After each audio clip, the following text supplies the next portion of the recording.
What's up, Rivalers, and welcome to the Season 2 tier list for Marvel Rivals. This season brings a ton of new changes, buffs, nerfs, and of course a brand new hero. So this video is going to serve as your introduction to the competitive meta for the new season and to give you a good idea of what is generally weak and strong. Now before we get into the list, I want to say that first and foremost, Marvel Rivals is a video game and it should be played for fun. So even if your favorite hero is low on the list, you can of course play whatever you enjoy and still hit a very high rank if you put in the time and learn your character. But this tier list is here for those who want to speed up their climb, learn the game at a higher level, and stay on top of what is current. So let's get right into it, starting off in D tier, the absolute bottom of the barrel. And actually for Season 2, I don't believe any hero is in D tier compared to Season 1 and Season 0, when a lot of heroes were either severely undertuned or just hadn't found their place in the game yet, like Wolverine back when the game first came out. Player base has gotten a lot better. It really feels like even average skill level players have a pretty decent grasp on every character's strengths and purpose in the game. So it really does feel like right now there is no character that's completely worthless, and thus there is no D tier.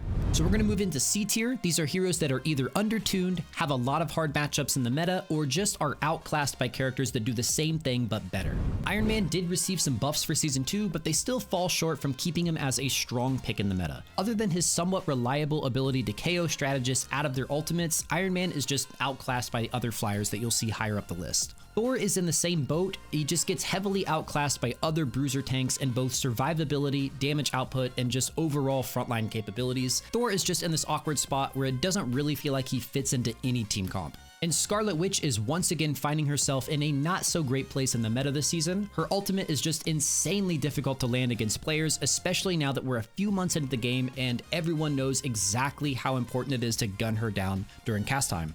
Now she did get a new powerful team up with Doctor Strange, but she's still going to remain on the lower end of the DPS characters overall.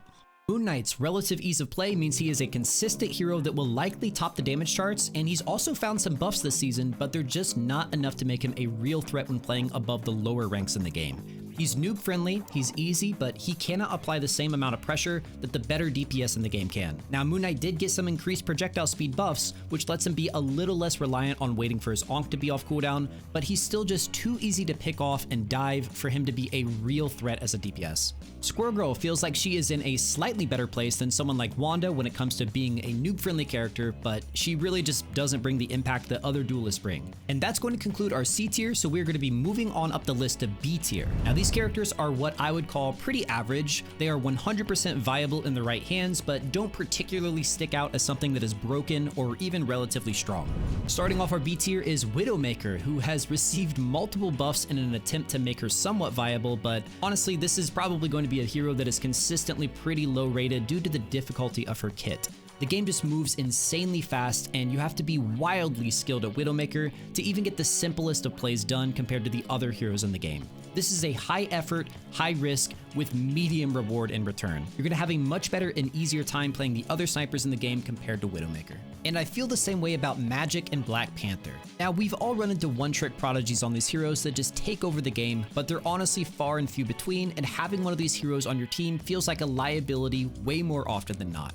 Now moving on to Mantis, her healing output really just can't compete with the top tier supports. It really feels like Mantis is kind of falling behind when it comes to strategist, which is a shame to see because I really love what she brings to the game with all of her offensive and defensive utility, but the reality is most strategists are picked for their ultimates, and Mantis at the moment has one of the weaker healing ultimates. Storm and Punisher both feel like consistent picks with consistent damage output and consistently good ultimates, but gone are the days that you'll really see these heroes taking over games like the picks higher up the list. Now Punisher is always going to benefit from having a Rocket Raccoon, and spoiler alert, Rocket is really good this season, but other than that he's somewhat struggling to bring the pick potential of the higher tiers. Now Jeff is in a little bit of a strange spot for Season 2. I don't think he's necessarily bad, but it does feel like you're wasting one of the strategist slots on your team by picking him. If you're only going to have two strategists, which most standard team comps will, I wouldn't really recommend Jeff, but he still does slot nicely into a triple strategist comp where you can play a more aggressive dive and flank offensive style of Jeff, which is still very annoying and a very powerful playstyle. So yeah, purely being ranked as a strategist and healer, Jeff is firmly in B tier, but I would rate him slightly higher if you're going to run triple strategist.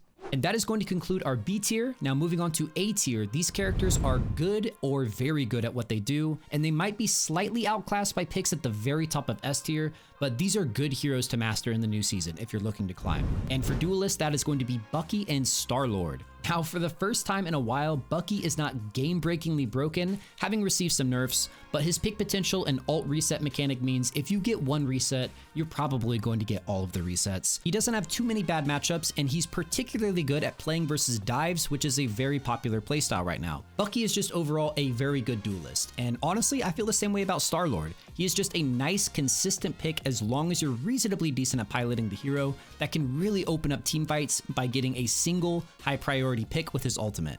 And he charges his ultimate very fast, which means he can get off multiple ults per round, which enemy strategists can't really keep up with. Now, Spider-Man has kind of found his place as a hero that is really only played by one-tricks, but he is one of the most mained characters in the game, and Spider-Man players have now had months to perfect their mechanics and really find their place in the game, so a Spider-Man player is very scary. But again, you should really only be playing this character if you're willing to put in a lot of time. Cloak and Dagger is an excellent strategist to climb through solo queue due to their multiple forms of self-healing, giving you a lot more agency since you won't need to rely on the other supports to heal you.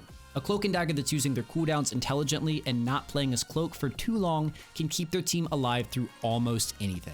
Now here's one that might upset a few people because I've noticed that nobody wants this hero on their team despite him being quite strong, and that is Adam Warlock.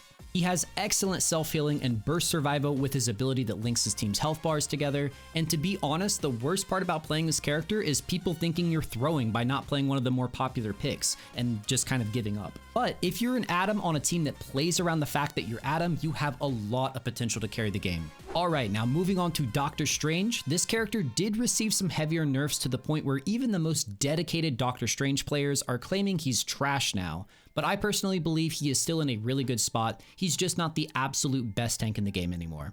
He got a new team up with Scarlet that makes Scarlet way more useful. His portal is still some of the most game warping utility in the game, and his ultimate is still a great hard engage playmaking tool. He just does a little bit less damage himself now. Alongside Doctor Strange in the A tier vanguards is Captain America. Cap has some crazy mobility, he can be very hard to lock down and KO, and just generally creates a lot of chaos, breaking front lines, diving back lines, and his ultimate serves as somewhat of another support ultimate, which are the most powerful types of ult in the game. Captain America is a great disruptor, but definitely struggles as a solo tank, so make sure you're locking him in alongside another tank.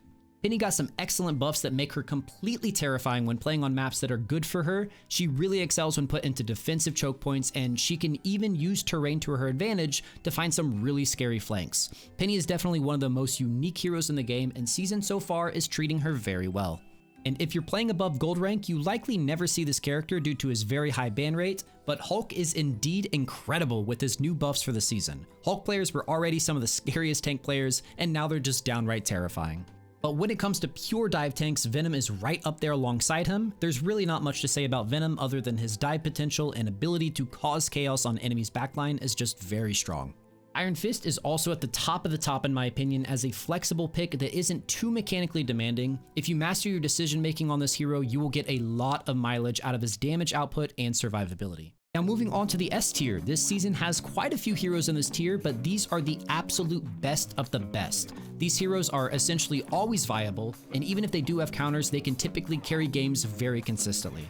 If all you care about is climbing in Season 2, you should absolutely be locking these heroes in. Up first in S tier is our tanks, Groot, who has to be one of the most consistently useful characters in the game. He can take so much space, he can move his team forward on convoy maps and isolate enemies in any game mode. His damage is nothing to laugh about on his own, and his ultimate sets up wombo combos with nearly every DPS ult in the game. This character is just always useful. The Thing is extremely good at protecting his strategists from enemy divers and has so much bruiser capability, so much CC, and once again a fantastic ultimate to set up his team's DPS ults with. Magneto has overtaken Doctor Strange as the best shield tank in the game. His ultimate can one-shot through enemy healing ults, which is just always going to be very valuable, especially coming out of a tank. And now moving on to Duelist, we have Hela and Hawkeye. Hawkeye got some really nice buffs, bringing this character right back to the S tier position he was in at the launch of the game. His damage is wild, his pick potential is unmatched, since one lucky or well-timed headshot can get a pick and completely open up a teamfight. And Hela essentially serves the same purpose with her terrifying 2-shot pick potential. Maybe one day we'll see Black Widow join these snipers in the S tier, but for now, these two are at the top of the top. On the tankier, less bursty side of things, we have Mr. Fantastic, whose Season 2 buffs have finally brought him into a place where he's not seen as a throw pick. Wolverine is once again at the top of the tier list due to his ability to directly counter nearly every tank in the game. Emma, as the brand new Vanguard in Marvel Rivals, finds herself firmly in S tier as a jack of all trades and anti-dive style character. She has so much CC, pretty good damage output, and an ultimate that directly counters counter-ulting by silencing enemy supports. And speaking of anti-dive characters, also in S tier we've got Namor, who is easily the hardest counter to mobile dive characters. This guy is just wild. Psylocke is also in S tier as a flexible DPS that can hold angles, create flanks and picks, has lots of consistent burst damage, and an ultimate that will pull out enemy strategist counter ults pretty much every time.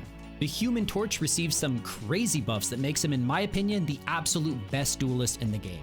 His maneuverability and speed boost gives him a much stronger matchup against hit scan characters that typically counter flyers. This hero just has amazing zoning, and the 75 extra health you receive when you dive makes you a lot tankier than people expect, especially when paired up with the Invisible Woman team up.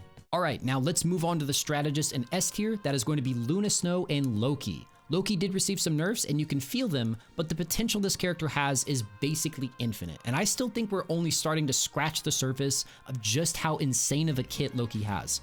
Luna Snow's ultimate is the support ultimate. So many matches revolve around it. There's not much to say other than her ultimate basically turns her team invincible, and I'm kind of shocked we haven't seen some significant Luna Snow nerfs. Up next as an S tier strategist is the Invisible Woman, which means that the entire Fantastic Four are in S tier. What a time to be alive. Her playmaking potential is great, her survivability is great, her healing is very good, and her ultimate is just like Luna Snow's, absolutely game warping. And then we have Rocket Raccoon, who just a few weeks ago was seen as a troll pick by a large percentage of the player base. They have totally changed how Rocket's healing orbs work, they reworked his ultimate to give less damage and more extra health, and now you can easily match and surpass any other strategist's healing.